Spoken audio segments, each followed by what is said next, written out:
What if we could reverse every major NBA event in the last 20 or so years? Gets it in the middle for the win! It's Bryant! To shot! Rebound Wayne! The Miami Heat, they've done it! They win their first championship in franchise history! Every draft pick, every trade, every free agent signing. Reset it to a point in time knowing everything we know now to let it unfold in an entirely different way. Curry again! And Curry hits a three!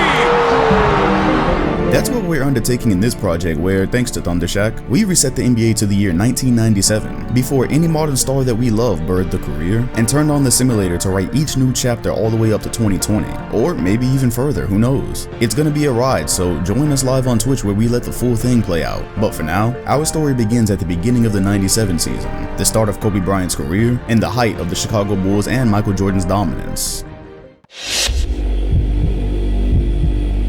The first milestone of this season came on an early evening in November in a random Bulls and Pistons matchup. This is where we confirmed that Grant Hill was what traditional sports media outlets would refer to today as a bucket. He went tit for tat with Michael and actually came out on top of this matchup, which of course MJ took personally. On Grant Hill's side, stuffing the stat sheet and carrying a below average team would become his staple, solidifying his well-known status in our eyes as the LeBron before LeBron. In any case, this was exciting because there was hope that the East wouldn't be total trash after Michael Jordan retired. Another precursor for future success after Mike was the shocking performance of the young Shaq-less Orlando Magic. In this universe, Penny Hardaway's body doesn't fall apart the minute Shaquille O'Neal leaves, and Ronnie Cycli comes in and fills in for Shaq and becomes what traditional sports media outlets today would refer to as a force. In any case, this Magic roster was built for success. A do-it-all point guard, shooters on the wing, a great big in Horace Grant, so the only thing they were missing was Shaq, which is certainly still devastating, but with the healthy Penny Hardaway, this season would somewhat become about the changing of the guard and Penny and Grant Hill carrying the Eastern Conference after Michael Jordan. Nevertheless, Chicago would still relatively remain on top as they easily ripped off 62 wins, which was good enough for second in the Eastern Conference. However, nobody could pull the narratives and call this league or this conference watered down, as aside from the regular villains such as the Miami Heat, Indiana Pacers, and Knicks, the young blood of the conference was already advancing rapidly. Allen Iverson would take home Rookie of the Year honors, averaging 28 points and 8 assists, while leading the 76ers to 56 wins. That would go on to be amazing for his legacy when the narrative started 20 years later. The Detroit Pistons would now be 4th seed behind Grant Hill winning MVP. So despite Michael Jordan making it a point to punish him in each of the last 3 matchups after that first game, in this universe, the narrative that a player as great as Grant Hill didn't have any help actually worked, and the Orlando Magic behind a healthy Penny Hardaway would win nearly 50 games without Shaq. So on all the morning shows and newspapers, the narratives that Shaquille O'Neal had carried Penny Hardaway simply couldn't exist, especially when looking at the Western Conference. Upon Shaq's move to LA, he could only muster up 46 wins out of a relatively more talented roster. So who was carrying who would likely be decided by the performance in the playoffs. Speaking of the playoffs, the Western Conference seemed pretty dry cut. The Houston Rockets, sporting Hakeem Olajuwon, Charles Barkley, and Clyde Drexler, not only had a more talented team than the rest of the conference, but they were the only team to even win above 50 games. Behind them, you would have the usual suspects, such as the Seattle Supersonics, who were the defending champions of the conference, the Utah Jazz, who had yet to make a finals in this universe, and then some younger teams such as the Suns, Blazers, Kings, and the most interesting of which, the Minnesota Timberwolves, who came in as an 8 seed, sporting what seemed like it would be a young big three between Stephon Marbury, Kevin Garnett, and Tom Gugliotta. The hopes would be that in this universe, the Timberwolves management would not fumble that bag, especially not after seeing what they were capable of here. This young upstart led by Kevin Garnett would go on to nearly break Hakeem in the best of 5. They got close, but veteran experience would prevail as Houston would take it in Game 5. Right below them in the bracket, the dominance of Shaquille O'Neal would send Karl Malone home hunting in a 3-game sweep. Also, as we would come to learn, this young Lakers team had the making of a super team, as Shaquille O'Neal was flanked by Nick Van Exel and Eddie Jones, with Kobe Bryant on the bench getting ready to replace Jerome Kersey. Van Exel would go on to be so good in fact that he would earn multiple nicknames such as Quick Van Exel and Nick Van Excellent. In a battle between 2 of the better younger teams in the conference, Rasheed Wallace would go on to prove that he absolutely had a future as a piece to a championship team one day. However, the roster around him would need to patch a few holes. The backcourt trio between Kevin Johnson, Jason Kidd, and Steve Nash was just enough to get them by in 5. And the Supersonics, being the defending conference champions, would make quick work of the Kings with no help from referees. On the east side, the Miami Heat would, unfortunately it seemed, get stuck playing a false A seed in the Indiana Pacers, and losing 3 games to that squad seemed more than feasible after a hotly contested game 2. Mark Jackson would go on to steal a lazy inbound pass and add to the lead, and some in attendance say he could be heard muttering to himself, "Mama, there goes that man." Unfortunately, too many of the Pacers players would go on to leave their hands down, propelling the Miami Heat to a 3-1 series victory. Their challenger would be decided between Detroit and New York, and one of the league's next cash cows and Grant Hill would have a chance to take a giant step forward, especially given that he actually had 2 healthy ankles. Unfortunately, as had been proven in the playoffs so many times, one man was not going to take down an excellent team, which New York was, and then add on the heckling of Spike Lee, and New York was able to make pretty quick work of this series. Morning sports shows in Detroit would go on to say that Grant Hill had no help and that the loss could not be held against his legacy, especially because he was young. Below them was another falsely seeded series, as the better team in the Orlando Magic was 6th, and the very young and sparse roster led by Allen Iverson came 3rd. Orlando wasted no time asserting their dominance as they would win both of Philadelphia's home games, and although Allen Iverson would do everything in his power to make it a series, Ronnie Cycli, who would seem like a meme in a different era, turned into a double-double machine next to Penny Hardaway. He was also extremely disrespectful, and not just because he was taking everybody's girls. So he would go on to help this Magic roster be enough to safely win this series 3-1, but not before Penny Hardaway nearly selling the momentum of the series, doing his best to channel his inner Nick Anderson, who was often standing right behind him. In any case, league officials were extremely pleased to have a nice battle between Penny Hardaway and Allen Iverson, as it was a show of good faith that after Michael Jordan's retirement, they likely wouldn't have to be marketing a seed level teams in the finals from the Eastern Conference. And in the bottom series, Michael and the Bulls made quick work of the 7-seeded Hawks, motivated by the exhaustion from hearing about his potential replacements. The second round would kick off with narrative wasteland in the view. Shaquille O'Neal would get a crack at one of the only players that could get under his skin in Hakeem Olajuwon, who also happened to be the man responsible for dominating and sweeping him just 2 years earlier in the NBA Finals. He would also get a crack at Charles Barkley. Both of them being ringless, it was a chance to kickstart the battle for who would get to talk the most shit on a TNT panel 20 years down the road. The Rockets would jump out to a quick 2-0 lead on the young Lakers team, clearly looking like the best team in the conference and the more experienced team here. However, going back to LA, everything had seemed to change. Nobody knew it until the final buzzer though. With under 30 seconds to play, Hakeem had seemingly got the best of Shaquille O'Neal once again in a marvelous block in a sequence that seemingly had led to a tie game. However, due to a lack of spatial awareness, the shot would only count for 2, and after some back and forth with free throws, the Lakers would go on to barely hang on and steal a game. And in the follow-up, the Lakers would improbably tie the series, as Nick Van Exel would absolutely cut up a man by the name of Baloney. At first, it seemed like a cute little run spurred by the home crowd, but then shit got real as Van Exel would lead LA to a win on the Rockets' home floor, untying the series and giving them a 3-2 lead heading back to Los Angeles. This young Lakers team, with a 99 potential player sitting on their bench, was primed to make the Western Conference Finals by taking out the best team in the conference. Game 6 would become a certified hood classic, as the team's horns would remain locked, forcing an overtime period. It was an affair that remained wholly unclear until the final moments in which Hakeem Olajuwon not just drew an and won, but a flagrant foul on none other than Shaquille O'Neal. The quickness caught a tired Shaq off guard, and the Rockets were well on their way to victory. Doing everything possible to avoid a Game 7 on Houston's home floor, Quick would draw in Houston's defense and lace a perfectly placed pass to Eddie Jones in the corner for the tie. Unfortunately for LA, Nick was just a little too quick, and the man that he'd been dominating for the better part of 3 straight games would come up clutch. Anticipating the pass to Hakeem, he would back off, and Baloney would knock in the biggest shot of the series, sending Houston to victory, effectively earning the M back in his name. Shout out to Charles Barkley as well, as he had seemingly known the bullying that would take place many years later if he would show up ringless, especially in a series lost to Shaq. Unfortunately, this would not be one of the facilities with a happy ending. Shaq was gonna get these carry narratives off one way or the other. With under a minute to go, the baby Lakers would shock the world and take the lead for good, on Houston's home floor nonetheless. They'd done it, behind what was solidifying itself as a legitimate duo in Nick Van Exel and Shaquille O'Neal. They'd officially denied the Houston Rockets a chance at 3 titles in 4 years, and would await the challenger that would emerge between the Sonics and Suns, which to most people meant that Shaq was going to, in his first year, take this team to the NBA Finals. And Charles Barkley would be relegated to taking up the mantle of a future LeBron hater by cheering for any team and or player that would face Shaquille O'Neal in the future. So yeah, on this side, the Suns never really stood a chance. The Sonics were the defending champions, and a 3-point guard backcourt really wasn't cutting it. Most people considered it a surprise that they'd gotten past Portland anyways, so 4-1 Seattle. However, on the eastern side, what a surprise. For Miami, they would live up to their first seed expectations and make quick work of the Knicks without a fight, literally. The only excitement coming from a Larry Johnson game winner, which would tie the series, and give the illusion that they wouldn't be dragged. However, in reality, the Heat would have plenty of rest waiting for the winner of the Bulls and Magic. A hotly anticipated series given that A, this had been the only Eastern team to defeat Michael Jordan during his reign, and B, Penny Hardaway being the other player in grooming to take on the face of the league. However, it seemed just a bit premature. Michael Jordan would dominate and the Bulls would take a 2-0 lead. Then the series shifted back to Orlando. Penny Hardaway's game-winning dunk in Game 3 was symbolic for obvious reasons, but then he did something very similar in Game 4 to tie the series, showing shades of the young Lakers team across the conference, which brought upon talk of a possible Magic and Penny NBA Finals, which of course would be highly marketable. Penny would then go on to turn in an extremely cheap performance in Game Game 5, while Michael Jordan would dominate and expectedly establish superiority. Except Penny would then go on in Game 6 to turn in a performance wise beyond his years and force a Game 7 in Chicago, a test that a Michael Jordan team would never be expected to fail. And they did just that.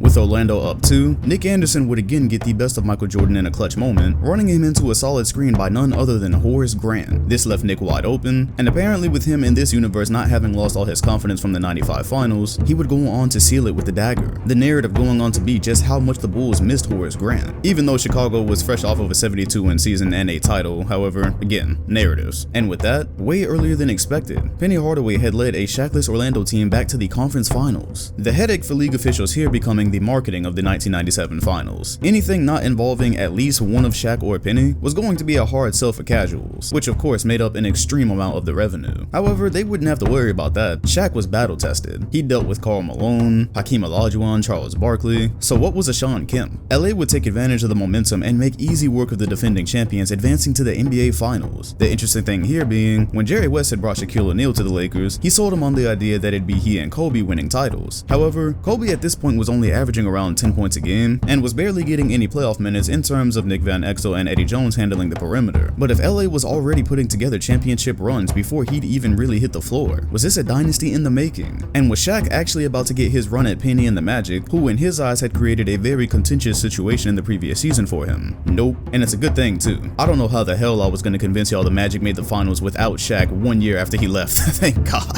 The Heat took care of business equally as fast as the Lakers had, and the finals would now become about the battle of the bigs, especially being that one of the main reasons Shaquille O'Neal ended up in LA was seeing the contract size that Alonzo Mourning was offered off the bat from the Miami Heat. So who was the biggest of them all? It was a dream matchup, LA and Miami, exactly what the NBA needed if Michael Jordan wasn't going to be there. However, they did not need the sweep that ensued. Yes, the inexperience had finally shown through, as on the biggest stage, the Miami Heat absolutely took them apart. Van Exel had finally found his match in Tim Hardaway, and Zoe did everything he could to match the physicality of Shaq. And as it drew to a close, it was fair game, because when West had recruited Shaq to the Lakers, he told him that he and this kid Kobe were going to win multiple championships. He didn't say nothing about these other cats. So while it had been an amazing run and far ahead of its time, it would come to a screeching halt as Shaq would yet again be swept from the NBA Finals. And the question started to become, how great was he actually? Magic Johnson would go on to tell him that they simply needed more. Kareem would be adamant that he wasn't that great without rings. But obviously there'd be many more opportunities. With Jerome Kersey aging out, it seemed like Kobe was ready to hit the floor. And being flanked by Nick Van Exel and Eddie Jones along with Shaq down low, they really wouldn't have a clear weakness for the years to come. Stories for later though. Alonzo Mourning would be able to celebrate actually winning a title in his prime, and the league's attention would shift to the NBA draft, in which they were three main prospects, at least in most people's eyes. An extremely talented forward out of Wake Forest named Tim Duncan, an uber athletic high school prospect named Tracy McGrady, and a point guard Chauncey Billups. Upon being sorry enough to win the lottery, the Raptors, Cavaliers, and Vancouver Grizzlies would get to make the top 3 selections. So of course with the no-brainer, Tim Duncan would be selected by the Toronto Raptors, and while it might not have turned them into a highlight factory, there was probably a lot of winning coming in the future. And then of course the Cavaliers would select Keith Van Horn. They would not select T-Mac in what was actually a 4D chess move. Draft a lot of good players now and maybe end up decent, or hang on about 6 more years for this middle school prospect to grow up named LeBron James. Homegrown talent, excellent story, probably would never leave the franchise. It couldn't fail. And so Canada absolutely won the draft, as the Vancouver Grizzlies would select Tracy McGrady, effectively ending this draft by the way. Everything else was likely role players, bench warmers, players that wouldn't actually make the league, etc. The only notable free agent moves, starting with the biggest, on schedule, Shawn Kemp would leave the Supersonics, this time for the Dallas Mavericks. They were the candidates in this universe to take on his retirement weight. Rick Fox would find his way to the Los Angeles Lakers, which is hilarious, but nah, that's Kobe Bryant's starting spot starting the next year. And last but certainly not least, the Houston Rockets, who shamefully went out in the second round, went out and took Chris Mullin's last years. They were expected to be in the finals, they were a game away from the conference finals, and although the roster looks a bit like a retirement home at this point, it's dangerous. That's a major floor spreader on a team that was already great, and it's hard to argue that they're not the favorites to make the NBA Finals and prove that what the Lakers achieved last year was a fluke.